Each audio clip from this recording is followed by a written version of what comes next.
До праздника Ид-аль-Фитр остается совсем немного времени. Закупаться необходимыми продуктами нужно уже сейчас. Самое главное для покупателей не только качество, но и цена. Именно поэтому в селе Нестеровское по поручению главы региона организована ярмарка. Для приготовления вкусных блюд здесь есть свежее мясо, колбасные изделия, сыры, масло, овощи. У нас сегодня мясная, колбасная продукция, цены ниже рыночных. Например, мясо у нас стоит 450, баранина стоит 600 рублей.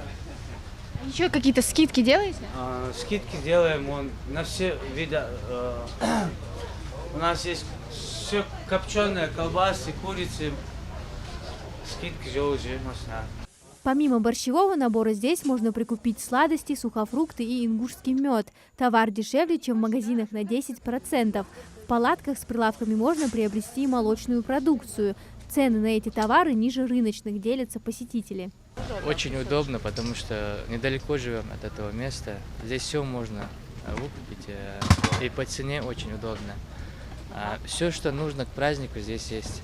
Мероприятия,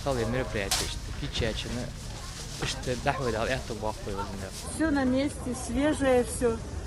Очень даже удобно. Спасибо, что эту ярмарку создали, организовали.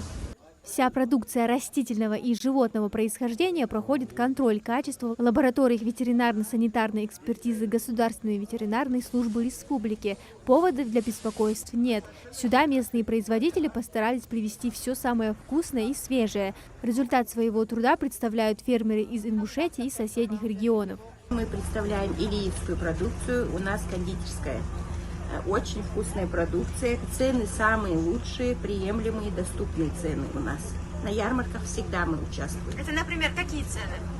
Ну, цены у нас на большие торты, на стандартные торты. У нас самая такая высокая цена, там в пределах 1800 рублей, 2000 рублей, но не больше. То, что мы продаем, обычно вот 450-400, сегодня у меня 350.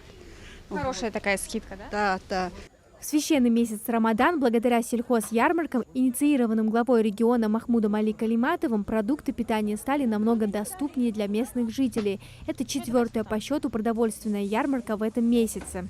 Весь ассортимент, который здесь сегодня представлен, это мясная продукция, мучная продукция, овощная продукция, плодовая продукция. Везде для нас как бы поставлена такая задача главой, чтобы ниже рыночных на 15-20%. И этот порог нами здесь полностью соблюдается. Следующая такая продовольственная ярмарка пройдет 27 марта у Аланских ворот в столице региона. Она станет заключительной. Амина Зязикова, Султан Булгучев, Магаз 24.